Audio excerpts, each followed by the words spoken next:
Now at 9, misconduct allegations from a student against a teacher. What's in the warrant? We now somewhat know what agents took from the former president's home. I'm Lauren Blanchard in Washington, as there are many more questions over why the raid was necessary in the first place. The 4 states' most watched news starts now. Thank you for joining us tonight. I'm Jordan Albee. One high school student in Parsons, Kansas is alleging that a biology teacher had an inappropriate relationship with her. KOAM's Amber Jenkins explains. Teachers do more than just teach. They also build meaningful relationships with their students.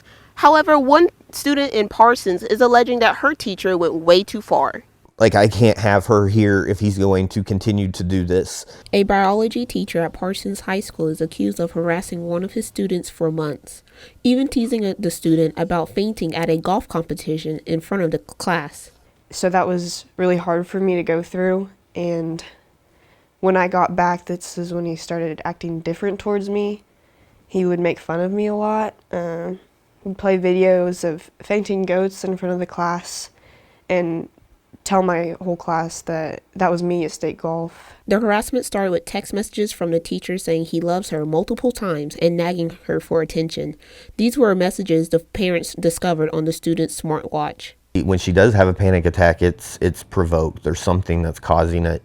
And the week before we found the text messages, she had passed out unprovoked here at home for no reason. Which hasn't. And she's never done before. The parents filed complaints with the school district and requested a Title IX investigation. More than 6 months have passed and the investigation has yet to conclude. The family is frustrated with the school's lack of urgency regarding the harassment. She's scared. Yeah. And sad, and she doesn't understand why no one is helping or even care. Yeah. She's 16. He's old enough to know better. The student says the harassment and stress from the teacher killed her passion for golf. I haven't played golf since state. Can't do it. Reporting in Parsons, Amber Jenkins, KOAM News. The teacher facing this allegation is on administrative leave. Parsons School District declines to provide us a statement. Meteorologist Doug Hattie joining us now. First look at the forecast. Hot. Yeah, another hot one for us today. Not extreme hot, pretty close to where we should be for this time of the year, but yeah, hot. Average high is 91, we hit 94. Started at a very comfortable 64 degrees during the morning hours. Not much going on. In fact, it's going to be super quiet for us tonight.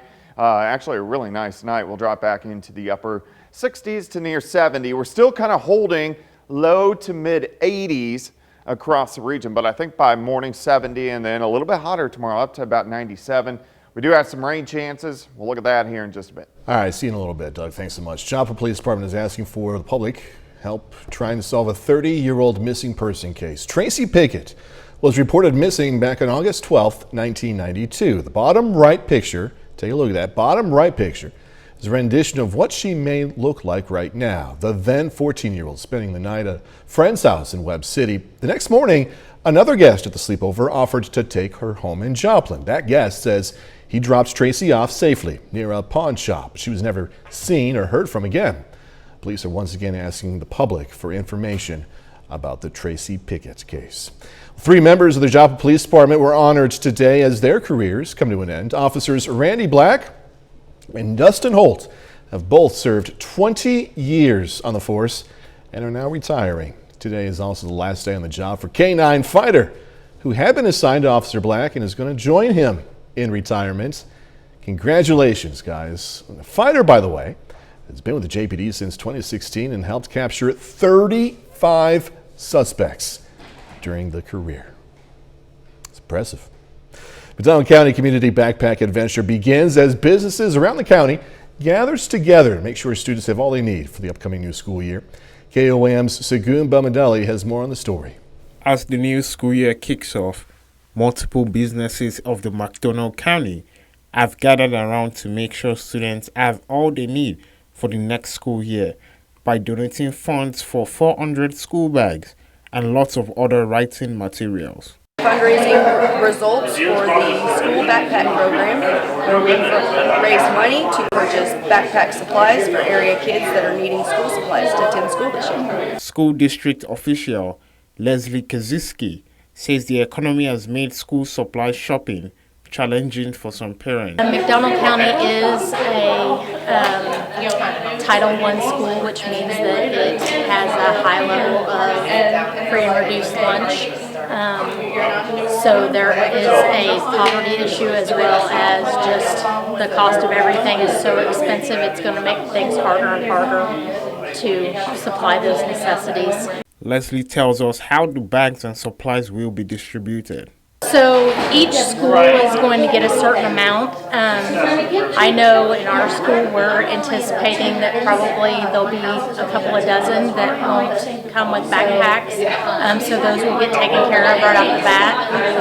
But then those supplies will be there for kids that maybe come in with a backpack but no crayons or that sort of thing. Leslie also says she is grateful for this opportunity. I'm just very grateful. I mean, I don't think that you can talk enough about how important it is for a kid to feel included. And when they come in and don't have supplies and don't have the things that they need, I'm glad to work with MC for Kids to help those kids have those things and feel like they're a part of our district. In Pinesville, Shagun Bamdele, KOM News. The organizers bought $8,000 worth of school supplies. Well, after a week of speculation, we now know what was in the search warrant and the property receipt from the raid at Mar-a-Lago. Fox News correspondent Lauren Blanchard has the latest details from D.C.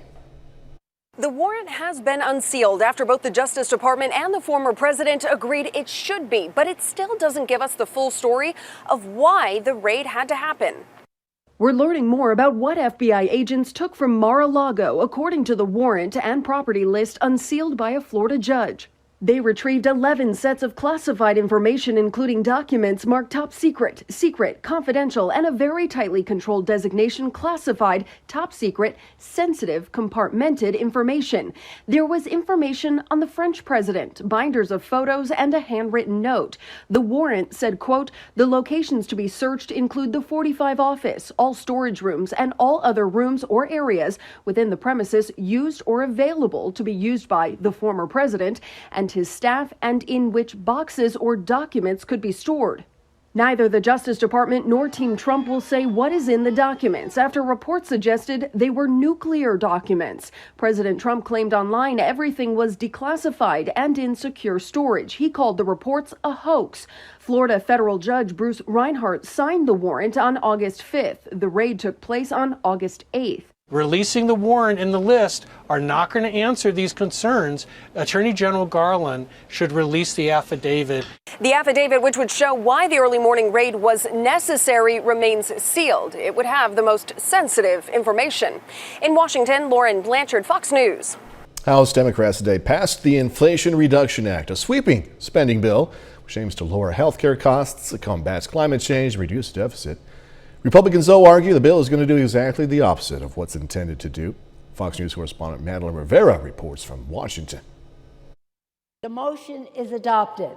The House took a break from August recess for a one-day vote that Democrats will say will have an impact for years to come. There are a few days in the congressional career that feel truly historic. For me, this is one of them.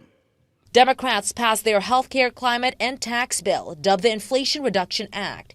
The move handing a major victory for the party and for President Biden, whose Build Back Better agenda has remained stalled in Congress for about 18 months. The roughly $700 billion package is far less than what the president and progressives had initially called for, but they'll take it.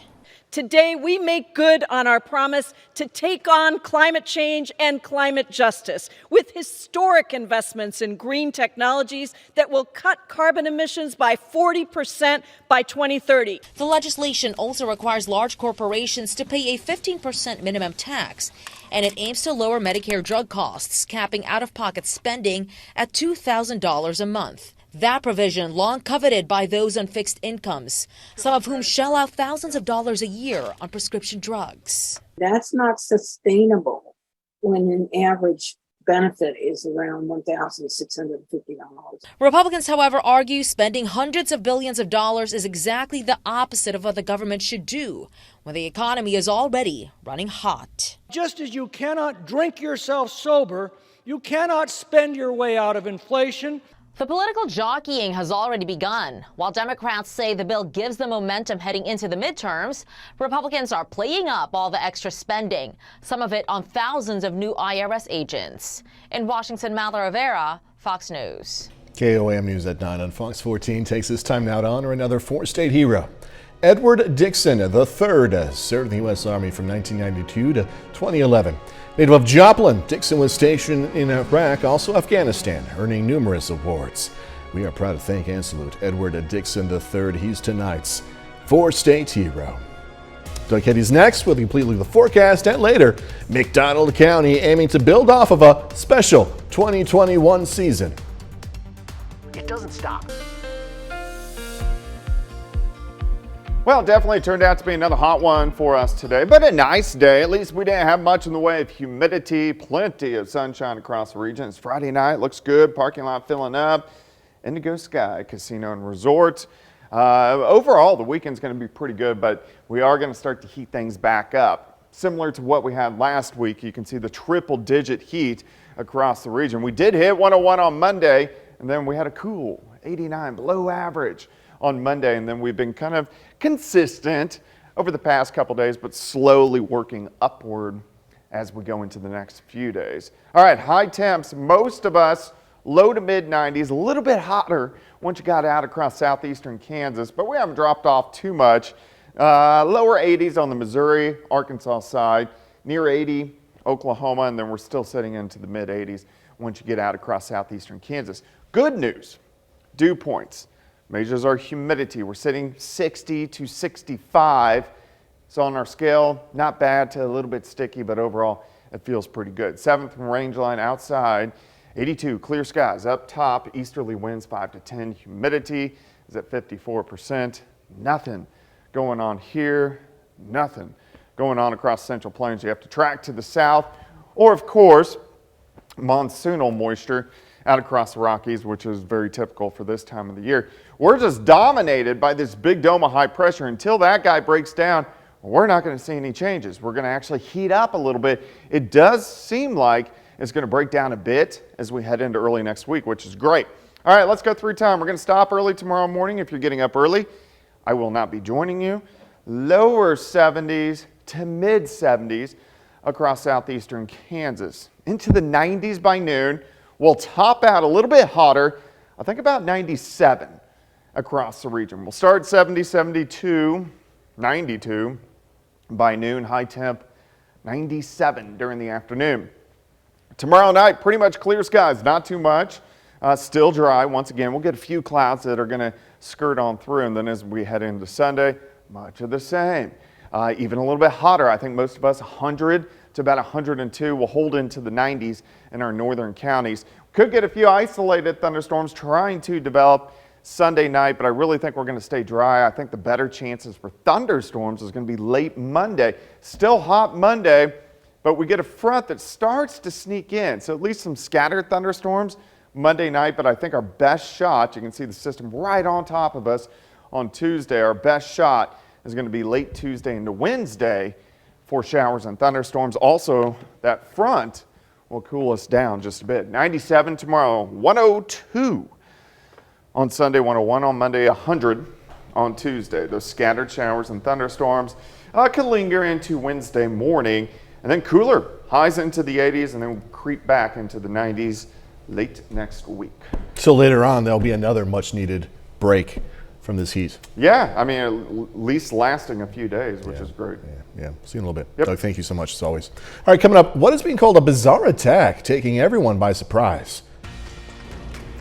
New York State Police say a suspect has been taken into custody after stabbing renowned author Salman Rushdie moments before he was set to give a speech in New York. I'm Brian Yennis in Chautauqua, New York. I'll have that story coming up. New York State Police say a man right up to a stage then attacked well-known author Salman Rushdie, also the man interviewing Rushdie. Fox News correspondent Brian Yennis is at the scene in New York State. Author Salman Rushdie stabbed on stage at an event in western New York. Witnesses say a man stormed the stage at the Chautauqua Institution where Rushdie was about to give a lecture. The suspect allegedly attacking Rushdie as he was being introduced. Police say the 75-year-old novelist fell to the floor and was airlifted to a local hospital, suffering from an apparent stab wound to the neck. A state trooper at the scene took the suspect into custody. I thought that he was stabbed about 6 to 8 times before they were able to grab a hold of the perpetrator. New York Governor Kathy Hochul reacted to the attack, praising first responders at the scene who assisted Rushdie and apprehended the suspect. I want to commend the state police. It was a state police officer who stood up and saved his life, protected him, as well as the moderator who was attacked as well. Rushdie is a well-known author and winner of the world's top literary prizes. His writings have led to death threats. His book, The Satanic Verses, has been banned in Iran since 1988, as many Muslims consider the work blasphemous. Iran has offered over $3 million in reward money for anyone who kills Rushdie. Here's an individual who has spent decades speaking truth to power. Someone who's been out there unafraid, despite the threats that have followed him his entire adult life, it seems. Rushdie is in surgery, but his condition is unknown at this time. The interviewer that was on stage with Rushdie suffered a minor head injury. In Chautauqua, New York, Brian Yennis, Fox News. All right, still ahead. Why someone tried to break into an FBI building. Investigators are digging into the social media presence of the man who tried to breach the FBI field office in Cincinnati. I'm Garrett Tenney in Chicago with the details coming up. Law enforcement investigating what prompted an attempt to storm an FBI field office in Ohio. Investigators now combing the armed suspect's social media history for clues. Fox News correspondent Garrett Tenney has these details. The FBI is investigating an attempted breach of its field office in Cincinnati, Ohio Thursday that ended with the armed suspect, 42-year-old Ricky Schiffer Jr., getting shot and killed after an hours-long standoff with law enforcement. The suspect then did raise a firearm toward law enforcement, and shots were fired by law enforcement. In their search for a motive, investigators are now pouring through the suspect's social media presence, where accounts they believe could belong to him have made concerning posts, including this one the morning after the FBI's raid at Mar-a-Lago this week, where the user urged others to, quote, kill the FBI. And then another one posted about an hour after Schiffer tried to breach the FBI's field office that said, well, I thought I had a way through bulletproof glass, and I didn't. If you don't hear from me, it is true. I tried attacking the FBI. That account on Truth Social was created just a few weeks ago, and the Trump-backed social media site tells Fox it removed that last post within hours of it being made, saying, quote, Truth Social does not tolerate violent threats or incitement on our platform. We work to immediately remove any such post from Truth Social and cooperate with law enforcement. Truth Social isn't the only social media site authorities are looking into, though. They are also focusing on a Facebook video, which reportedly shows Schiffer at a pro-Trump rally in Washington a day before the January 6th Capitol riot, and a Twitter account with the same name allegedly claiming he was at the storming of the Capitol. Fox has not independently verified those accounts. We've also learned Schiffer was a Navy veteran, serving from 1998 to 2003, spending most of that time aboard an attack-class submarine. In Chicago, I'm Garrett Tenney, Fox News. Some new Doritos flavors. Take a look at that. Unlike any of the rest. More on this next.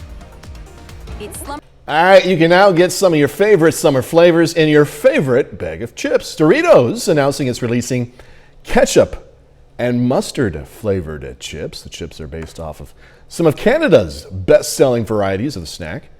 Both flavors are going to be available for a limited time and sold only, sadly, only on Frito-Lay's own website, snacks.com. Again, I'll repeat it just in case you're interested, snacks.com. With a large bag, though, costing roughly $5.50. I don't think, and it's my personal opinion, I wouldn't pay that much for it, but I'd try it, minus the price, I'd give it a try. We were just talking here in the studio, I think that ketchup, Doritos, between the two of them, if you had to pick one, ketchup would be the way to go. Hopefully we'll try some someday. 30 more minutes news, weather, and sports coming away. Joplin School District introduces 3 new principals to its staff. Plus, More COVID-19 restrictions dropped for some cruises. Big deal right here. Joplin School District has 3 new principals for the upcoming school year. KOAM's Yana Hatala has more from Joplin. New school year is starting on August 22nd. We met with 3 new area principals here in Joplin High School to discuss about their new roles and the upcoming year. I'm extremely excited. There's a lot of nervous energy being brand new to the building principal position.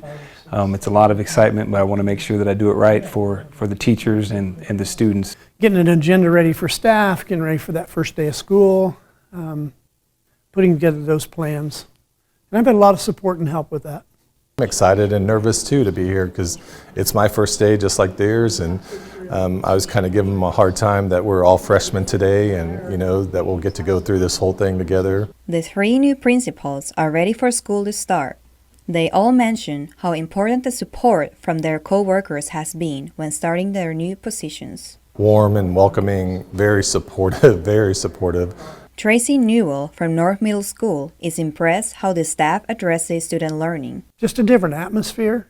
It is more of a proactive and forward-thinking here than where I was at. Jake Williams from South Middle School says he's going on a listening tour this upcoming year. But I want to take this year to really listen and learn the way that they do business, have conversations with students, have conversations with parents about what they expect for the education. As the new principal for all freshmen in Joplin High School, Ed Ration wants to connect with the students and help them on the path finding their future career opportunities.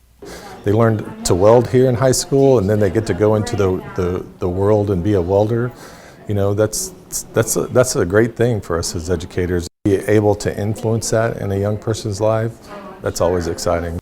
In Joplin, Yana Hautala, KOAM News. Just a reminder, classes in Joplin start on Monday, the 22nd. Local hospital showing its appreciation for first responders today. Cox Monette Hospital hosted Salute to First Responders. The annual event offered those on the front lines a free barbecue lunch, including a burger and chicken sandwich, potato salad, baked beans, chips, cookie, also a drink. Organizers say it's a great way to say thank you to our hometown heroes. Our first responders are a big part of all of our communities, and sometimes it feels like they're a little underappreciated, and this is Cox Health's way of saying we really appreciate what you do, you're important to us, you matter in our community. This is the 7th year the hospital has hosted the lunch. All right, cruise lovers are going to be beyond excited to get this news as Royal Caribbean is dropping its vaccine mandate for certain cruises.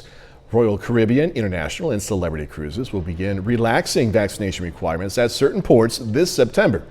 According to a report by USA Today, passengers sailing from Texas, New Orleans, Los Angeles, and some parts of Europe will be able to travel without being vaccinated. Travelers will still need to test negative for COVID-19.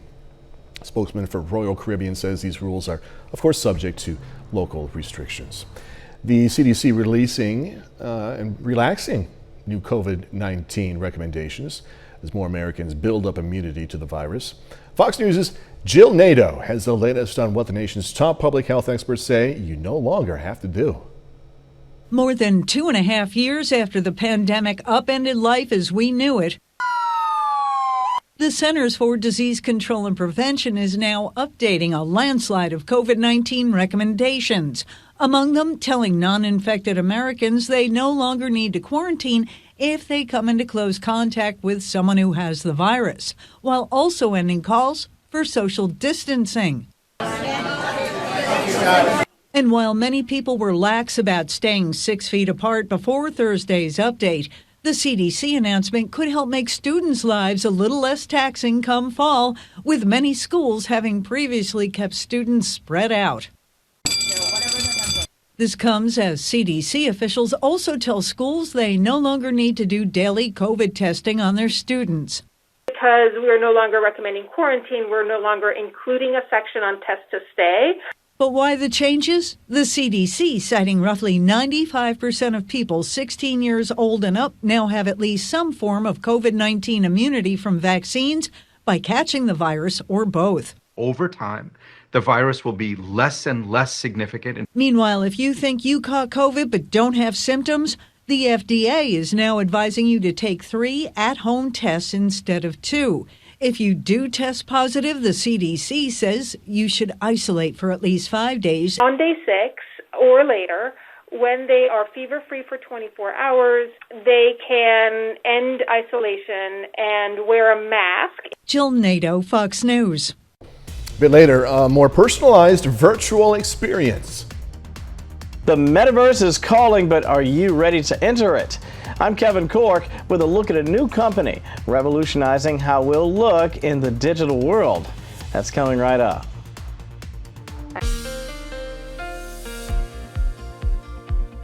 Well, of course, it turned out to be a hot one for us today. Not bad. We didn't have much in the way of humidity, but we did hit 94 degrees during the afternoon. Nice shot. Indigo Sky Casino and Resort. Of course, Indigo is just outside of Seneca, Missouri. All right, let's look at this month so far. It's amazing. We're in the middle of August already. 11 of 12 days have been above average, only 1 below. That was on Tuesday. And very cool, chilly, 89 degrees. Look at our highs throughout the afternoon hours for us today. Most of us went into lower 90s, even mid to upper 90s. Once you get into our western counties, we've dropped off a bit, but overall it looks pretty good. 81 Nevada, 79 in Monette. We have 79 at Grand Lake. It's still a little bit warmer. Parsons sitting at 86. Neodesha sitting at 86. But our humidity hasn't been too bad. Dew point's kind of in that 60 to 65 degree range. So this is how it feels to your skin, what your body thinks. So your body's thinking, not bad. Maybe a little sticky out there, but that is overall pretty good in the summertime. Let's go outside. 82, 7th and range line. East, northeasterly winds, light. Humidity, 54%. No clouds. Radar's clear. Looks pretty good. In fact, across Kansas, Missouri, Arkansas, and also Oklahoma, nothing. I mean, the entire Central Plains, there's just really nothing going on due to that guy. Big dome of high pressure. Until he breaks down, we're just not going to see much in the way of changes. We are going to see it start to break down a bit by the time we head into early next week, which means we get some changes. Until then, we actually just heat up a bit as we head into the weekend. By morning, lower 70s, so not bad, not as cool as what we have seen over the past couple nights.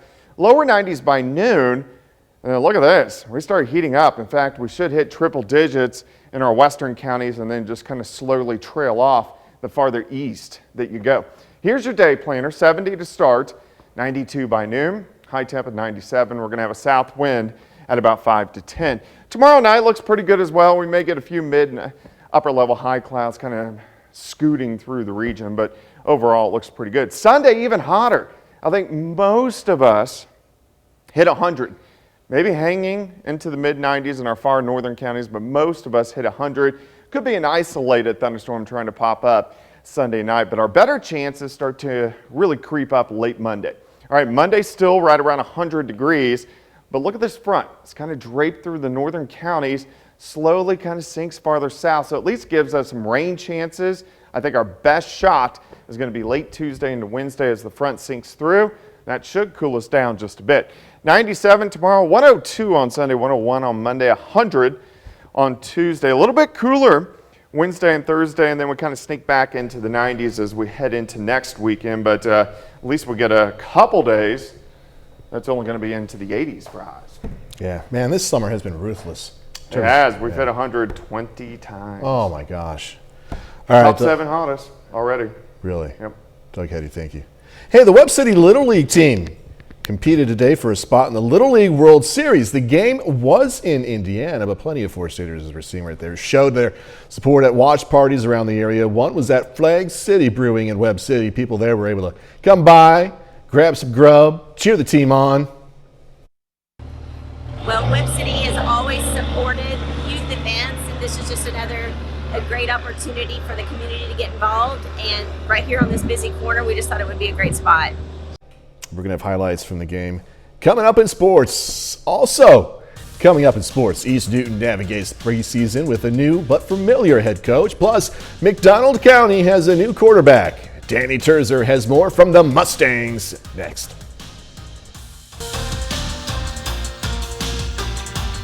McDonald County wrapped up its first week of practice today. The Mustangs are coming off a big season. In 2021, they broke the school record for most wins, going 10-2, and they reached the district championship for the first time in program history. The Mustangs lost a solid group to graduation, and this year, guys will need to step up into bigger roles and for some, new roles. Destin Dowd is moving to quarterback this season. Dowd rushed for 580 yards and 5 touchdowns as a running back last year. Destin, he has a natural ability to throw it because, I mean, he's played baseball his whole life and been a quarterback for most of it in football. And so with playing some running back last year, and he's always been able to run, that's always kind of been something that he's brought to the table even as a quarterback. But being a running back last year, I feel like even added to that skill set that he can bring to the quarterback position now and be kind of a dual threat guy and hopefully cause some problems for some defenses. The East Newton Patriots are preparing for their first season under head coach Tom Ellis. Ellis is no stranger to Patriot football. He was an assistant last season and served as the head coach from 2006 to 2009. East Newton finished with a 2-9 record last year. Now, this is an extremely young team focused on building a winning culture. We're just taking that mentality of we need to continue to, bring that culture back of East Newton football. We want to be back putting years up on the banner. We want to get back to being successful in district, competing in the conference. We're changing offensively, we're changing defensively from what we had done in the last 3 years. So right now we're just still in that learning curve, getting there. The kids, I would say the biggest positive is the kids are working extremely hard and getting after it. Webb City is 1 win away from the Little League World Series. They've gone undefeated in the regional tournament and are playing for the championship today. Webb City faces Davenport, Iowa in the Midwest Region Championship. Webb down by 2 in the 6th. Brady Holland makes a diving catch to end the inning. Then down to their final 2 outs. Watch this team fight. Slade Stifler hits it back up the middle. It's a 1-run ball game. Next batter, Bryce Stevens, lifts it out to shallow center. Jackson Kent scores the tying run, so Webb City forces extra innings, but they're under pressure in the 7th. Jamison Anderson draws a bases-loaded walk. Webb City's run comes to an end. They fall 4-3, finishing as the regional runner-up. We're back with more news after this. A new survey finds nearly half of American teens say they're on the internet almost constantly, and social media plays a big role. The Pew Research Center conducted a survey of more than 1,300 teens ages 13 to 17 years old. The survey found that TikTok and YouTube are the top social media platforms for teens. 95% say they use YouTube, while 67% say they use TikTok. Instagram and Snapchat are not far behind, with the rate of teens using Facebook falling. Only 32% say they use Facebook. In a 2014 and 2015 Pew survey, however, that figure was 71%. In today's world, people like personalization, right? From sweatshirts, phone cases, bags, and more. So why can't your online avatar be personalized to look exactly like you instead of just a cartoon? Fox News correspondent Kevin Cork has a look at the artificial intelligence program, letting you take your real self into the metaverse. As the metaverse expands, tech companies say it won't be long before more of us are exploring, playing, and doing business in the digital world. So why not have an avatar that looks exactly like you? Completely realistic avatars are going to be the game changer. That's what officials at Lumarithmic are trying to accomplish, using artificial intelligence, special lighting, and an array of tablets and iPhones to produce lifelike 3D renderings of people's faces, which they can then use in place of the cartoon-like avatars currently dominating the metaverse. I believe it's a conscious decision by most companies to create non-realistic avatars, because they're easier to create. Another reason these avatars are simple in design is to avoid a concept called the uncanny valley. It's a phenomenon where something appears human but not completely, resulting in an uneasy feeling. Logarithmic's device and software aim to combat this effect, bringing the most realistic avatars to the forefront of the metaverse. Something officials say could make the digital realm a more friendly environment for conducting professional meetings. You could be giving a job interview or attending remote conferences where you really need to project your real self and not your cartoon self. Logarithmic is looking into financing options for the fall in hopes of soon getting its devices into public spaces, so anyone can pop in and have their avatar created in minutes. I'm Kevin Cork, Fox News. Kind of cool, kind of freaky at the same time, right? All right, going to hear about the first male country artist to perform the MTV Video Music Awards. Hollywood Nation coming your way. Emmy and Tony nominated actress Anne Heche, best known for roles in 6 Days, 7 Nights. Also, Donnie Brasco has died after a severe car crash last Friday. Heche passed away at the age of 53. Heche was a mother of 2 sons. All right, a country superstar is going to deliver a historic performance at an upcoming award show. Global Citizen recruits some of the biggest names of music industry in a way. Here's Fox's Ashley Dvorkin with the latest from the Hollywood Nation. Music stars take action, Lorde returns for more scares, and Brown makes history in the Hollywood Nation. Kane Brown is making an unforgettable appearance at the upcoming MTV Video Music Awards. The country superstar will make history as the first male country artist to ever perform on the iconic award show. He will headline the Toyota stage for the TV debut of his new single, Grand. This ceremony airs live from New Jersey, August 28th. Ryan Murphy is bringing back a few familiar faces to the next chapter of American Horror Story. According to Deadline, Zachary Quinto, Patti LuPone, and Billy Lord will return for season 11 of the horror anthology series. It's expected to premiere this fall. I don't mind. And music giants line up to perform at the upcoming 2022 Global Citizen Festival, Take Action Now, taking place September 24th with dual shows in New York City and Accra, Ghana. The all-star performers include Metallica, Mariah Carey, Jonas Brothers, Usher, SZA, and Her. The event is a worldwide campaign that calls on world leaders to take action toward ending extreme poverty. Both concerts will air live on ABC, FX, Hulu, iHeartRadio, Twitter, YouTube, and more. Promise that you won't let me fall. In Hollywood, Ashley Dvorkin, Fox News. All right, time to roll out with this Friday. That's our time for tonight. Thanks so much for joining us. Going to leave tonight with video of a baby poodoo at the Oakland Zoo. Have a great, safe weekend. Do this all again tomorrow. See you then.